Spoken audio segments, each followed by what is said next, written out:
Pozdravljeni. V ponedeljek po veliki nagradi si ponavadi vzamemo čas za malce bolj poglobljene analize tistega, kar se je zgodilo na dirki. In danes se bomo vprašali, če je RB16B res toliko hitrejši od dvojni V12.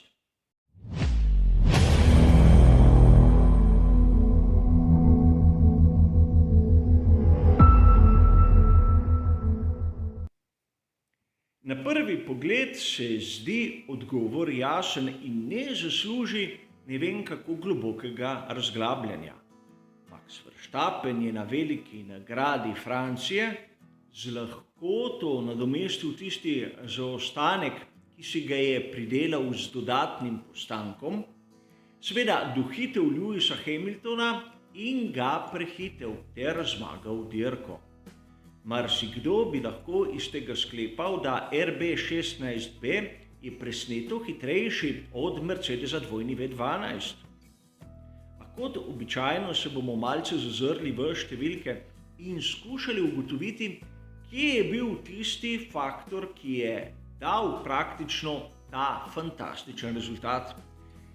Za zmago v Formuli 1 je potrebno imeti dober bolid, dobrega voznika in dobro ekipo. In danes se bomo ukvarjali res samo z bolidom, skušali ugotoviti, ali je res RB16B s pogonskim sklopom Honda toliko bolj superioren kot Mercedes dvojni V12. In začeli bomo z analizo tistih podatkov, ki so nam na voljo.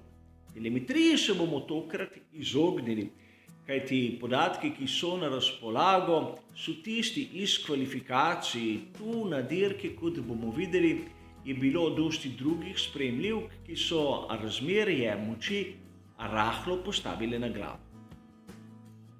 Zanimivo je najprej pogledati tisto tabelo, kjer vidimo najhitrejše kroge na sami dirki. In tudi tu na vrhu Max Verstappen. In mnogi boste rekli, saj je vendar jasno, ker je dirko zmagal. Vkolikor smo malce bolj natančni, bomo videli, da je najhitrejši krog postavil v 35. krogu. Torej, praktično takoj po tisti svoji drugi menjavi. Zanimivo je nekaj drugega. Kolikor vzamemo uradne podatke FIA in primerjamo najboljše sektorske čase, bomo rahlo presenečeni. Najboljši sektorski čas ne odraža najhitrejšega kroga, ampak najboljši čas, ki ga je nekdo dosegel v določenem sektorju. Ne v istem krogu in tudi ne v istem delu dirke. Kolikor seštejemo tiste najboljše sektorske čase Maxa Verstappena, bomo videli, da njegov končni čas zaokroženo ni toliko daleč od njegovega najhitrejšega kroga. Govorimo o 12 stotinkah, a opazili bomo tudi nekaj drugega. Da vkolikor gledamo samo sektorske čase, bomo videli, da Valtteri Bottas je bil izjemno konkurenčen Maxu Verstappenu. V določenih sektorjih celo malce hitrejši. In če malce zaokrožimo, bomo videli, da sta bila nekje enakovredna.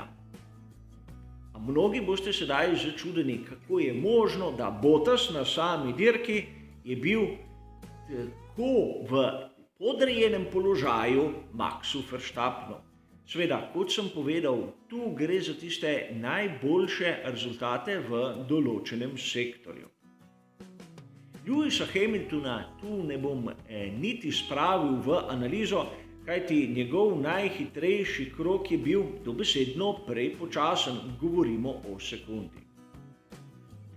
A poleg sektorskih časov lahko analiziramo tudi končne hitrosti. Namreč končna hitrost, čeprav je lahko marsikdaj varljiva, nam prikaže tudi marsikaj zanimivega. Namreč Formula 1 meri končne hitrosti na 4 točkah.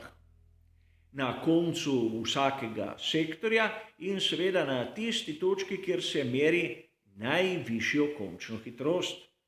In začeli bomo prav tu. V Franciji so najvišjo končno hitrost merili, kje drugje kot na ravnini Mistral, tik preden so vozniki vstopili v tisto znano šikano. In tu vidimo, da oba Red Bulla sta bila izjemno hitra, oba Mercedesa pa presneto počasna. Vidimo, da na lestvici sta ekipi razporejeni na skrajnih delih.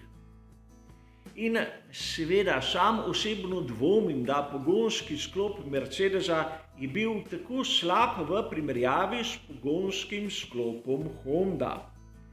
Gre bolj po mojem osebnem mnenju za razliko v zračnem uporu. Seveda potrdilo o tem lahko dobimo na tistem koncu drugega sektorja, kjer sta Lewis Hamilton in Max Verstappen dobesedno z enako hitrostjo. Gre za tisti del proge po šikani na ravnini Mistral, torej le nekaj ovinkov za tistim, kar smo videli malce prej. Seveda na štartno-ciljni ravnini, na ciljni črti, se situacija ponovi, podobno kot pri tisti najhitrejši točki. Gre seveda za drugo območje DRS-a, le da so razlike manjše. Zanimivo je tudi tisto merjenje končne hitrosti na koncu prvega sektorja, kjer je izpadel kot najhitrejši Mick Schumacher. In seveda zopet pokazatelj, da končne hitrosti so lahko samo v pomoč, ampak niso tisti glavni pokazatelj. In sedaj je marsikdo izmed vas lahko tudi malce zmeden, kajti te številke, ki sem jih na hitro nakazal, lahko povejo dosti ali lahko zadeve zakomplicirajo. Namreč, vkolikor smo malce objektivni, lahko trdimo, da Red Bull RB16B ni bil toliko hitrejši od Mercedesa W12. Namreč v nobeni izmed predstavljenih kategorij nismo videli tolikšne razlike. A res, Max Verstappen je na koncu z lahkoto zmagal, predvsem zaradi tega, ker so pri ekipi ugotovili, da je potrebno sneti najtršo pnevmatiko in zopet natakniti ono srednjo.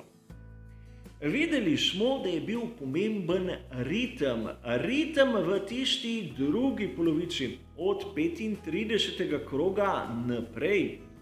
Ne samo, da je Max postavil v 35. krogu najhitrejši krog dirke, tudi naslednji so bili približno enaki. Nekaj, kar ne moremo trditi za oba voznika Mercedesa W12. Vztrajala sta na tisti najtrši pnevmatiki, kot smo videli pnevmatiki, ki ni omogočala držati pravega ritma. In sedaj seveda vprašanje. So pri Red Bullu načrtovali strategijo z 2 postankoma že na začetku dirke, ali je bil to preblisk trenutka? Namreč, menjali so prvi set pnevmatik približno takrat kot ostali. A prav kmalu so ugotovili, da tista najtrša pnevmatika ni prava. Namreč, sam sem mnenja, da ukolikor bi načrtovali 2 postanka, bi lahko v tistem srednjem delu namesto najtrše uporabili najmehkejšo pnevmatiko. Namreč, tisti del dirke so odpeljali z izjemno majhnim številom krogov. Namreč z najmehkejšo pnevmatiko bi bili hitrejši v tistem srednjem delu in tako na koncu imeli še večjo prednost. Zaradi tega mislim, da so se odločili pravzaprav sredi same dirke. Rešili težavo z več kot odlično oceno in na koncu pobrali z Maxom Verstappenom vse možne točke. Perez, kot smo videli, ko je vztrajal pri tisti klasični strategiji, je prišel tja, kamor bi ga nekako pričakovali po tistem, kar smo videli na progi. Razlika je bila v sami strategiji, v sami ekipi in v brezhibni vožnji Maxa Verstappena. Torej, lahko z gotovostjo trdimo, da razlika med Red Bullom RB16B in Mercedesom W12 je v konceptu, je v malenkostih vezanih na progo, a tokrat je bila odločilna ekipa. Vsaj to lahko razberemo iz tistih podatkov, ki so nam, navdušencem, na voljo. Hvala za vašo pozornost ter seveda nasvidenje.